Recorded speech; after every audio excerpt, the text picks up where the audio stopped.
Hello, everyone, and welcome. We are doing a mini series. Actually, it's a series of two interviews with two very surgically oriented, busy cataract refractive surgeons in the US. We did our first interview with Dr. Stephen Safran, who practices in New Jersey. And today it is my privilege to welcome Dr. Arun Gulani, who practices in Florida. Arun, can you tell us a little bit about your practice and about the types of cases you typically see? Surely, Cynthia, it's my privilege to be here, and thank you for the invite. And I'd like to thank Helio, David in particular, for organizing this wonderful forum.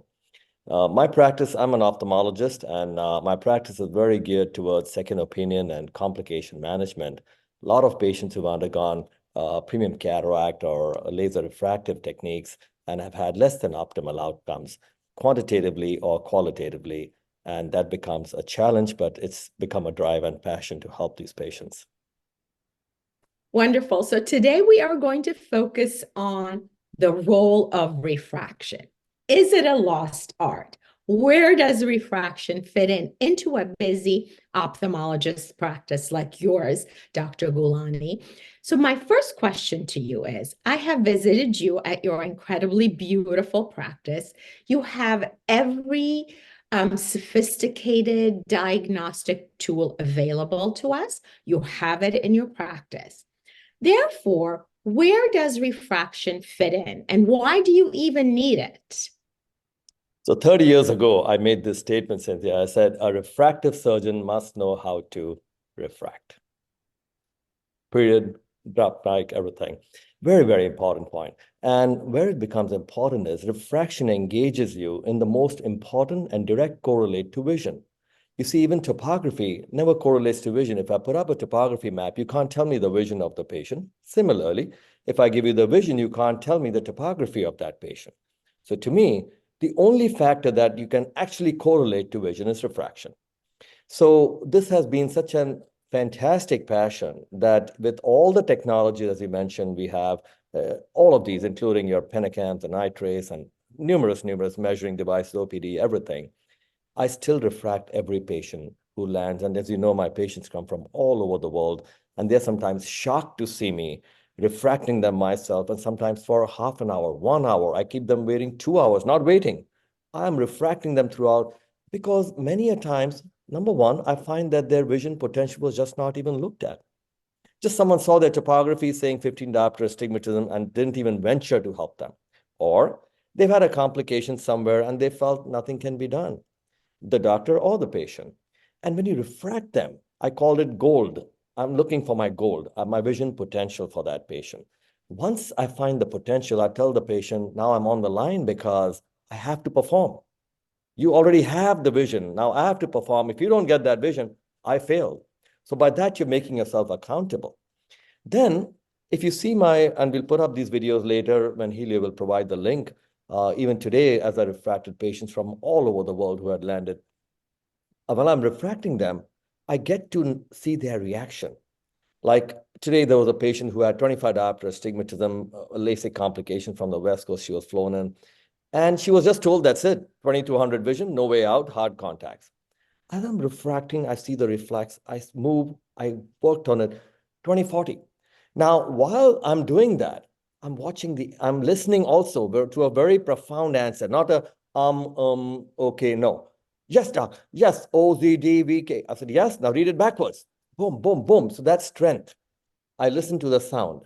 Second, I look at how clearly they are moving forward, not going back and forth, not changing on themselves. And then their tears, their reactions of, oh my God, I can actually see this. Reaction of the family in the room. Oh my God, she never saw like this before. Now, what is happening to me? In my mind, first click has happened. Patient has vision potential. Now, this is worth fighting for. We have to do something. Two, patient has perceived that improvement. So now I do my next test. I call that my $1 million test. For example, many of these patients may not be 20/20 potential, right?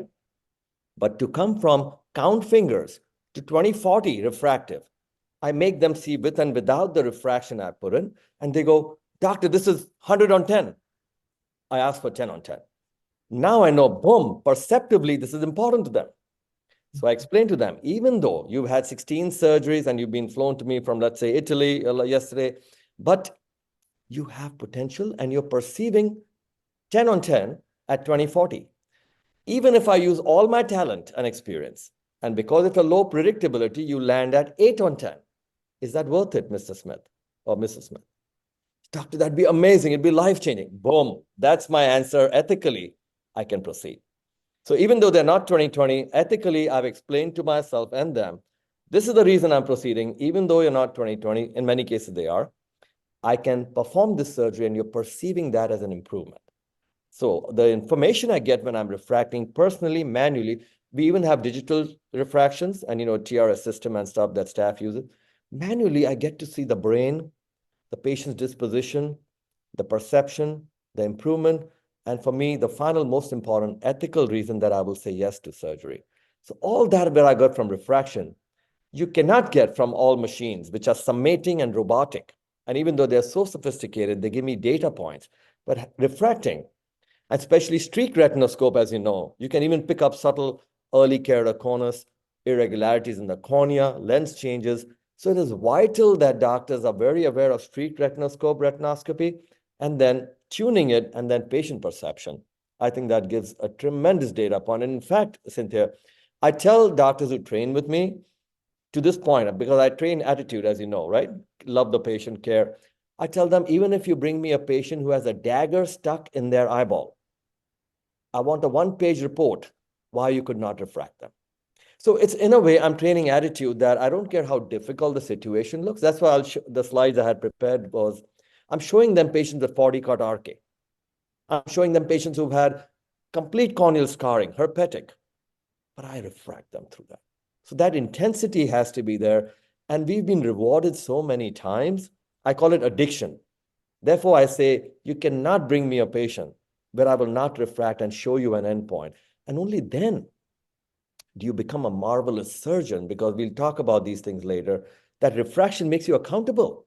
You cannot make a mistake in surgery now. They've already had 5 problems before. Wow. You're right. When you explain it in that way, Arun, I can see how you're getting so much information while you're doing the refraction yourself. Even planning, Cynthia, if I may. The planning happens in my head. I call that my coin sorter, my 5S system. While I'm refracting, the plan starts coming into my mind. What am I custom designing here? Why? What potential? How good? Did she say 10 on 10 or just 6 on 10? All those things make me decide, am I going cornea? Am I going lens? Am I going inside out, outside in? Am I staging the surgery? So by the time I'm done with refraction, in my mind, everything has already come up with, this is the technique I'm proceeding with. So you're almost preparing the plan, the blueprint for the surgery as you're doing the refraction. Happening inside, yes. In fact, I may make a statement here, Cynthia. As you know, over 90% of my patients travel from all over the world. The most difficult test to get in their records for me is refraction. They all send me these multitudes of scans, topographies, OCTs, all this. So difficult to get refraction from them. And I have to call their doctors. And the reason why it wasn't done? Nobody believed they could see. Like keratoconus patients who are flown to me. You need refract, you're surprised the patient can see 20/30. But nobody refracted. They just put them in a hard contact lens and said, this is it. We're going to delay your transplant. We cross-linked you. But that is not success. You maimed, or you kept that patient disabled for life. Wow. Where in the process of the patient throughput, Arun, do you use the diagnostic tests that you have versus the refraction? Do you do the refraction first and then put them through a series of diagnostic tests, or vice versa? So they all come through my technicians. So they go through the whole series of all the advanced technologies you've seen, every aspect. Again, since many of the patients who come to me are complex at various levels, they have all those testings done, all those data I've already seen. But before they're dilated, before even the pressure is taken, before anyone touches their eye or any lights are put in their eye, I start my refraction. So I enter the room, all the hi, hello, and a lot of my patients, I've interviewed them on telephone with their surgeons before they arrive. So then I start my refraction, and it stuns them because they are even wondering, doctor spending so much time here with me. But what they're realizing is the plan is unfolding. And then I smile. As I turn the lights on, I have a smile. I know what I'm going to do. Mhm. When you're doing the refraction, Arun, and this plan is coming together, you said sometimes you refract them multiple times over a period of time. Can you explain that, why you do that, and what you get out of that repetitive refraction? Let's say this patient who had just been sent with a LASIK conflict, he's had 4 LASIK surgeries abroad, and he was flown in. And I refracted him first half an hour. Then I saw he got tired. So while I was sweating, he got tired. But I saw that he was improving to 2060 from 2400, and they had labeled him as nothing can be done for this eye. He's one-eyed, other eye. And I was like, no, he's too young. Let's fight. So then I gave him a break. Then I go to my next patient. So no patient in my office, as you know, waits. We don't have a waiting room. I'm so proud. They come on time, each one, and I'm spending hours with them. So now this patient waits in a room. I let him relax. I'll give him a biscotti. They'll have water, whatever. And I'm now working on another patient. Then again, I come back and I call it torture. I'm like, okay, ready for your next torture. And I go again. Sometimes these patients, because they come 2 days before surgery, that's my protocol, then I'll let them go back to their hotel and sleep. I'll tell them rest very well, no going outside, no fooling around, sleep all night. Morning, fresh 8 o'clock. Again, I catch them. I call it back for your torture. And I'll go early morning and I refract. So I get that, and it's amazing. When they're well rested, you can actually extract that information from them through their refraction. So basically, you're dealing with their brain, Cynthia. Literally, you're listening to their brain, the potential, and you're bypassing all the perceived impossibilities that doctors give up on. They just looked at 38 cuts in the RK and went, oh my God. I'm like, the last thing I tell doctors to do is, I tell them all this time, if you see an RK patient, don't look at the RK cuts. If you see a corneal scar, don't look at the scar. Imagine the vision through that. Same for keratoconus, and it'll blow you away. Wow, I'm learning so much from you, Arun.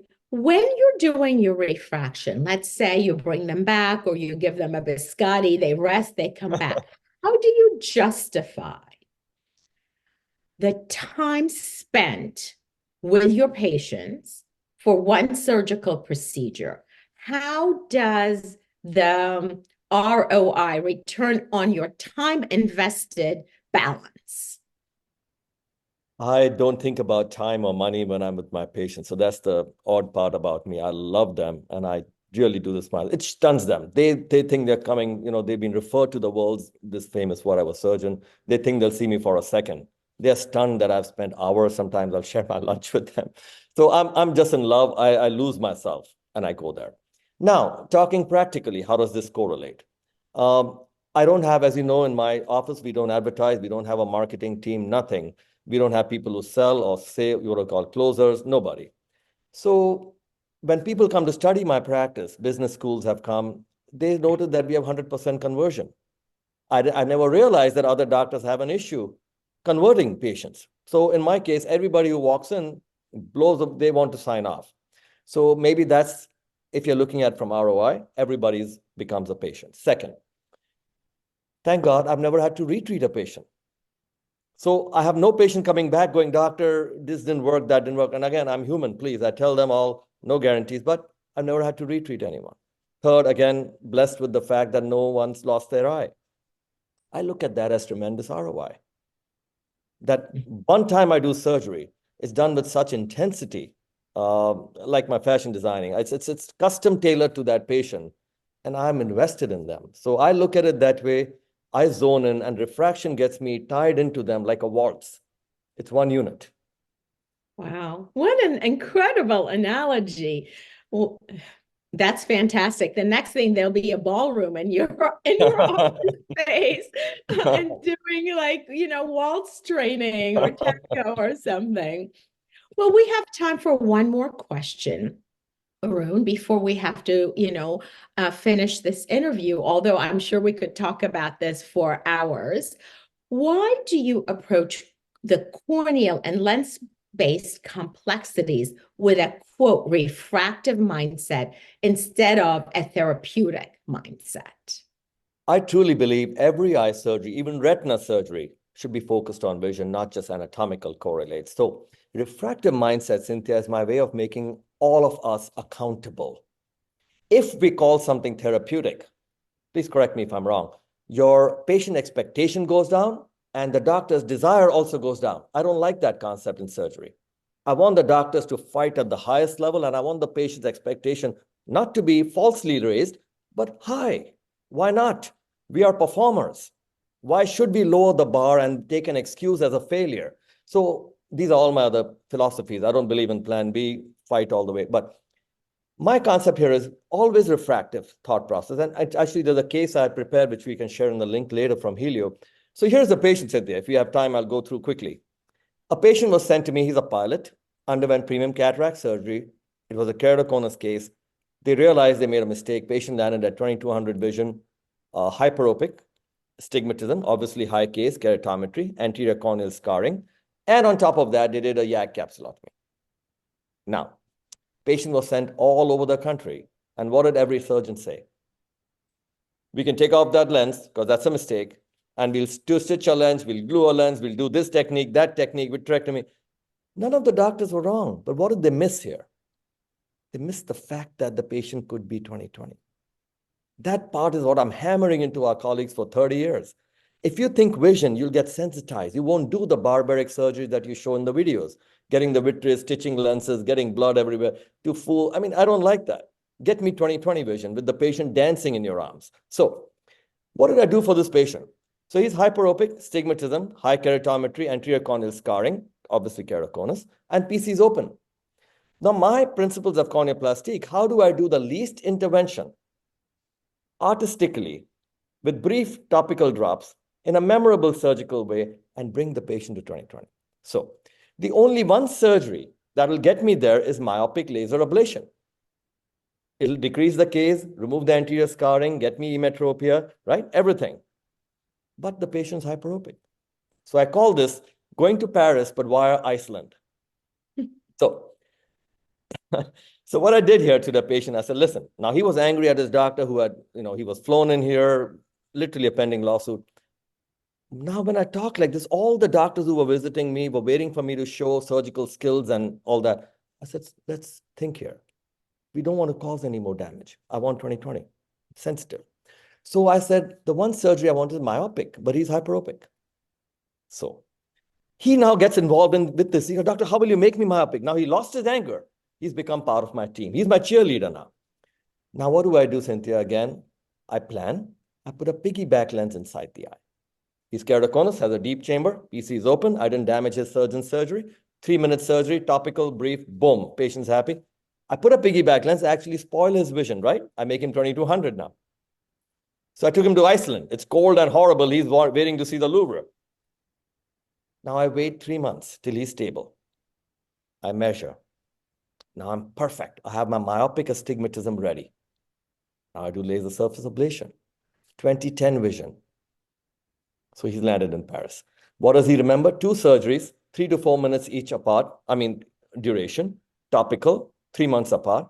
No damage to the eye. Eye looks gorgeous. He's 20/10 as a pilot. So the refractive mindset will always stop from performing barbaric acrobatics in the eye. Look what I'm doing. Look, I'm putting hooks in the eye. No. Use the anatomy to your advantage. Be an artist. Patient should be dancing in your arms after surgery, wanting to just talk about you and the outcomes. So refractive mindset will make every surgeon sensitized to becoming an artist in surgery. That's it. Wow. With that, that is a wonderful end to this incredible interview. Arun, I can't thank you enough for sharing your wisdom, your pearls, your experience with all of us. Thank you very, very much.